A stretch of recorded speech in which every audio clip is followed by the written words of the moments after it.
All right, let's dive in. So many of you requested a closer look at cooking with Kaya. Oh, yeah, she's everywhere, isn't she? Seriously, it seems like you can't scroll for 5 seconds without seeing her recipes, or, let's be honest, her dance moves.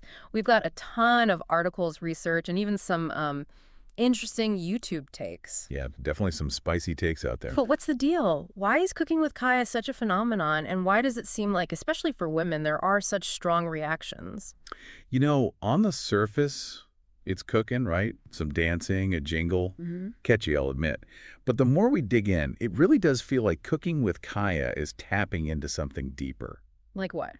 I mean, we're talking about gender roles, how we even consume entertainment in this TikTok world. It's a lot more than just, like, here's how to make a sandwich. Okay, you mentioned the jingle. I have to bring it up. The whole cooking with Kaya chant, the moves, sometimes even twerking. Is that part of the appeal, or is there something more to it? I mean, think about it. Our brains, especially online, we just crave simplicity, right? Mm. Researchers have a name for it. They call it cognitive ease. Mm-hmm. And Kaya's videos, they're short, they're repetitive. Easy to watch, easy to remember. Exactly. They're almost addictive, Yeah. right? Mental comfort food. Yeah. And in a world that feels like it's just constant information overload, Mm. that's huge. It makes sense. I get it. But it's not just the format, right? You pointed out in your notes that her recipes, they're also really relatable. She's making potato soup, breakfast staples, things people actually cook. I even saw a comment from you in the source material. I think you said you tried her breakfast burrito Well, recipe. you caught me. Yeah, last week, actually. It was pretty good. So it's working. She's getting people into the kitchen. Right. And that's a big part of it. I mean, it's aspirational, but it's also achievable. You know, she's not making Michelin star dishes. It's food that feels familiar, doable, like you could cook alongside her.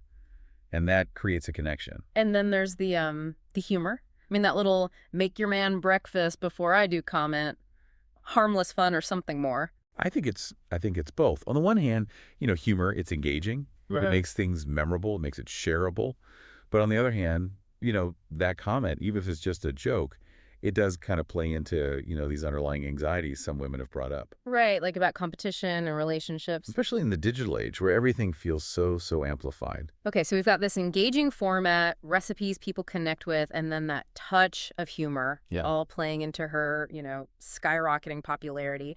But then there's the flip side. We can't ignore it, especially the criticism coming from women. You pulled out some big concerns from what we've been reading, so let's get into that. Absolutely. One of the biggest ones is this idea of perceived objectification. Okay. And some women are saying, her dancing, what she's wearing, those kind of suggestive comments, it overshadows the actual cooking. Like they're saying she's not being taken seriously as a cook. Yeah, and maybe even that it's reinforcing some harmful stereotypes. Mm. So it begs the question, can a woman be both entertaining and, like, a respected food expert in this online world? And this kind of connects back to what you were saying earlier about the history of women in, the food world, the food media world. Like, she's walking this tightrope that, honestly, so many women before her have had to navigate. Right, exactly. This tension has been around for decades. Think about, like, Julia Child. Mm. Groundbreaking, but even she had to deal with criticism about how she looked, how she acted. Wow, yeah. And now with social media, it's tenfold. Totally. And you highlighted this one comment in the YouTube transcript. It really stood out. The viewer said, and I'm paraphrasing here, that Kaya's whole presentation basically sets these unrealistic expectations for women. Like they have to be alluring and domestic at the same time. Yeah, and it really adds another layer to this, doesn't it? Absolutely. Because it speaks to this bigger anxiety in society, like how are women supposed to present themselves online?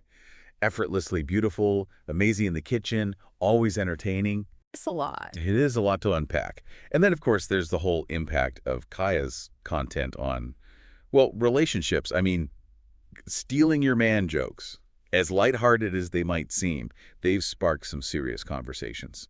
Yeah, about trust and insecurity. Makes sense, right? Yeah. I mean, social media has blurred the lines of relationships in so many ways.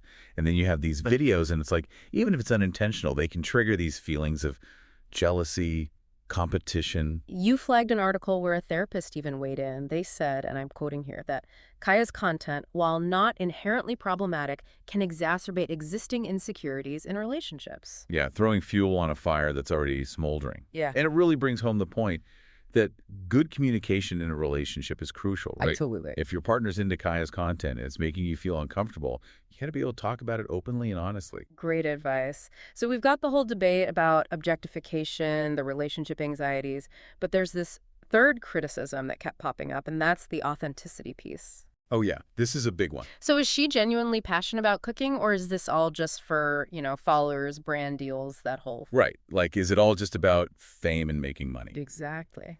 And it gets at this huge issue of what's being called the commodification of self-presentation online. Okay, break that down for me.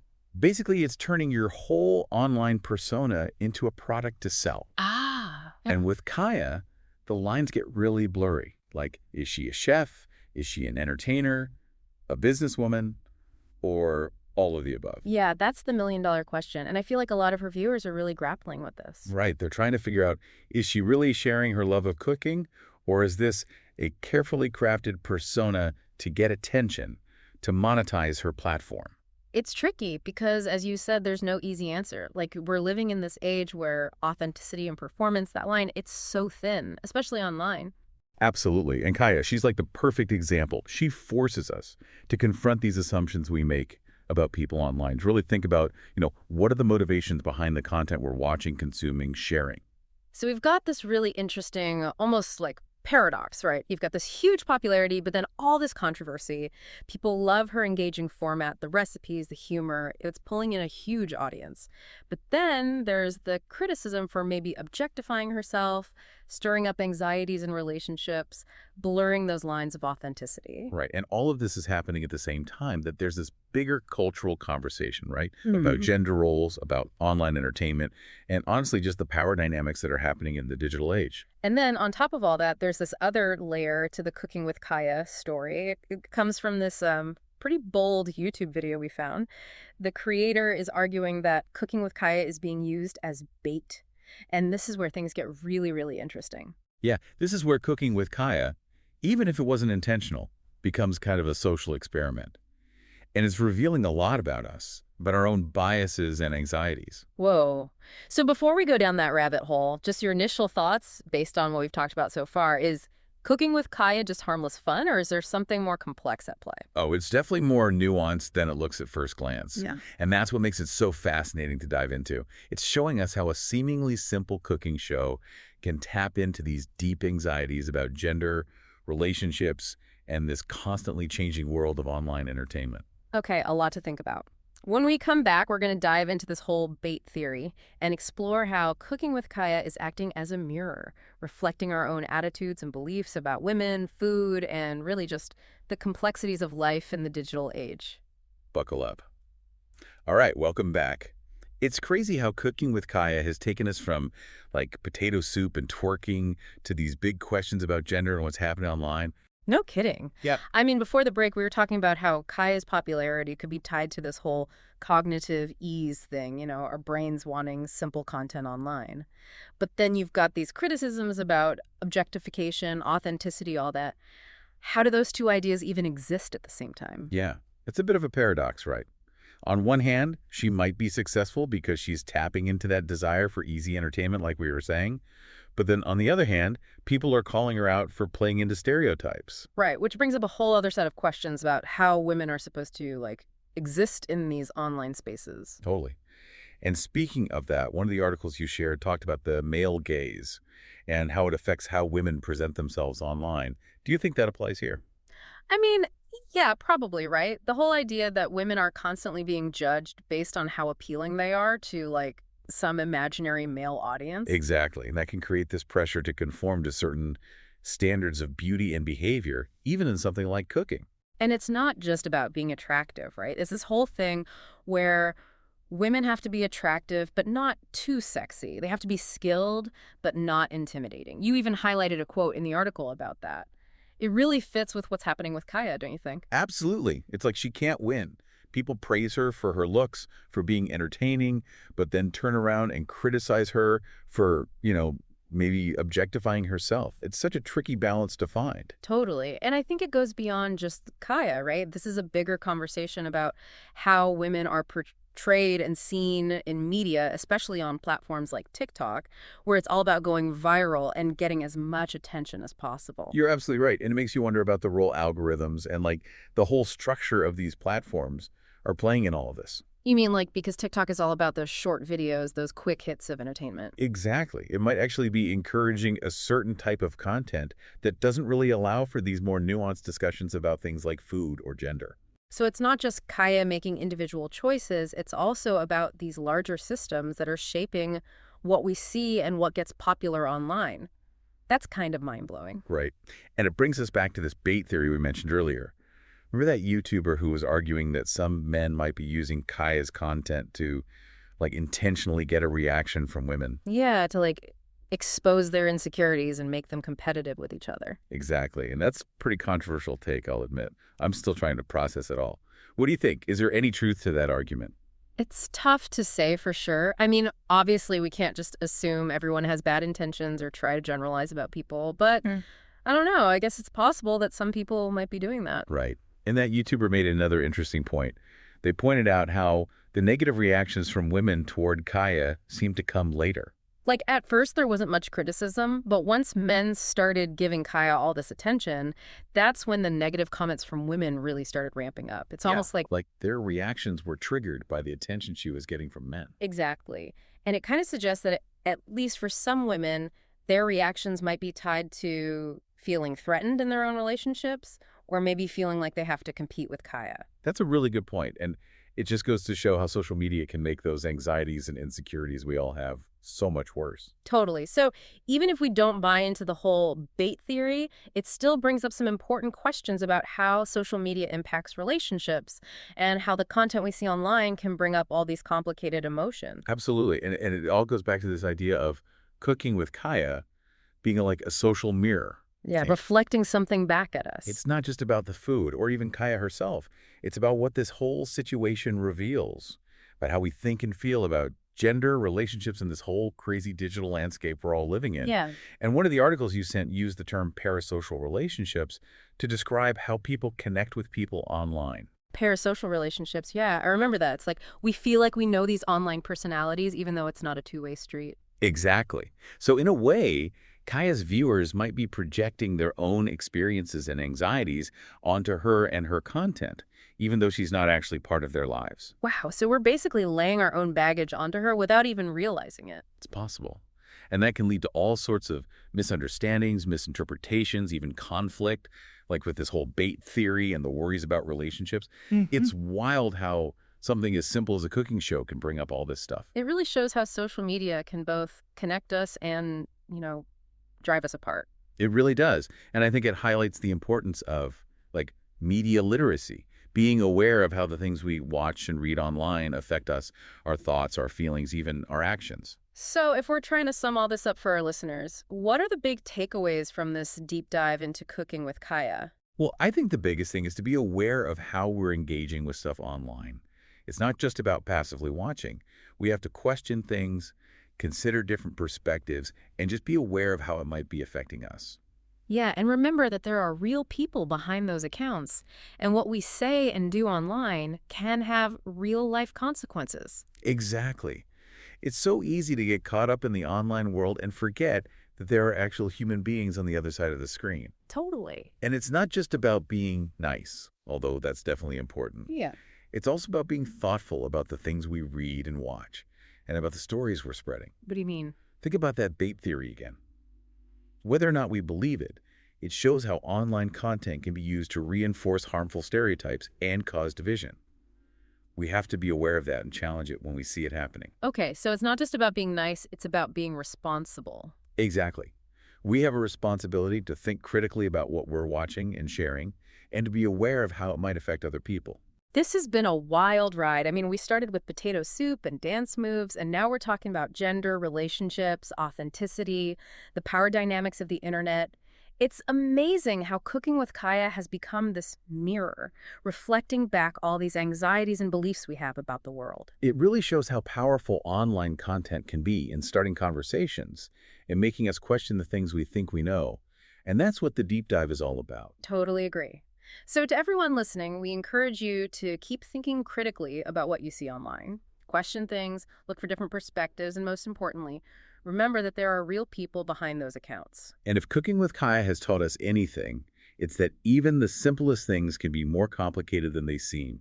Keep exploring, keep asking questions, and keep the conversation going. Until next time. Welcome back to the deep dive. We've been breaking down this whole Cooking with Kaya thing, the good, the bad, the bait theory. Right, a lot to unpack.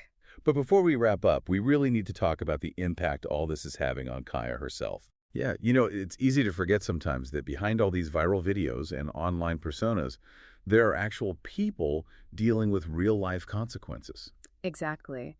And we talked about how social media can really mess with people's anxieties and insecurities, but it can also have a huge impact on mental health, especially when you're facing all this online criticism and scrutiny. Oh, absolutely. Hmm. There's so much research now about how online harassment and negative comments can lead to, like, stress, anxiety, depression, even in some cases thoughts of self-harm. It's serious stuff. And for someone like Kaya, whose whole persona is so tied to her online presence, it's got to be even more intense. Like, that line between what's online and what's real gets even blurrier. How do you think she's handling all this attention, the good and the bad? It's hard to say for sure, obviously, without knowing her personally, but I think it's safe to say that this kind of scrutiny, even if it comes from a good place, can really take a toll. It's like she's living in a fishbowl where everything she does is being watched and judged by millions of people. It's got to be exhausting. And we've seen this happen over and over with online personalities, right? Oh, yeah. That pressure to keep up a certain image, the fear of making a mistake, the constant stream of comments. It can be totally overwhelming. And I think it's important to remember that even the people who seem to be thriving online are still human. They still have vulnerabilities and emotions. So, as we're wrapping up this deep dive, what are some things we should keep in mind when we're engaging with content online, especially with people like Kaya? Any final thoughts for our listeners? I think the biggest thing is to approach everything online with empathy and critical thinking. Remember that there are real people on the other side of those screens, and our words and actions have real consequences. That's such a good reminder. It's so easy to get caught up in the online world and forget that we're interacting with real people. And it's not just about being nice, though that's definitely important. It's also about being aware of the information we're taking in and the stories we're helping to spread. What do you mean by that? Well, think back to that bait theory we were discussing. Regardless of whether you agree with it or not, it shows how online content can be used to reinforce harmful stereotypes and create division. We have to be conscious of those things and challenge them when we see them. So it's not just about being nice, it's about being responsible. Exactly. Hmm. We have a responsibility to think critically about what we're watching and sharing, and to be aware of how it might affect other people. Wow, this has been such a fascinating deep dive. I mean, we started with potato soup and dance moves, and now we're talking about gender, relationships, authenticity, the whole power dynamic of the internet. It's incredible how Cooking with Kaya has become this mirror reflecting all these anxieties and beliefs we have about the world. It really shows you how powerful online content can be, how it can spark these conversations and make us question what we think we know. And that's what the deep dive is all about. Absolutely. So to everyone listening, keep thinking critically about what you see online. Question things, consider different perspectives, and most importantly, remember the human beings behind those accounts. And if Cooking with Kaya has taught us anything, it's that even the simplest things can be way more complicated than they appear. Keep digging deeper, keep asking questions, and keep the conversation going. And that's a wrap for this episode of The Deep Dive. Thanks for joining us. Today is your lucky day. Today is the day that our $3 website works for you, paying you directly to your PayPal daily. Imagine $3 ongoing continuous payments to your PayPal account. Imagine falling asleep and waking up to $300 in your PayPal account. How would this make you feel? How could this help you? What bills could you pay? What kind of fun could you have? What does that retirement look like now? All for a one-time payment of $3. This website is DFY done for you, fully built and completely hosted, and never stops collecting payments for you. You have spent $3 on coffee on a regular, but that coffee won't help you create multiple streams of income. Click the link below.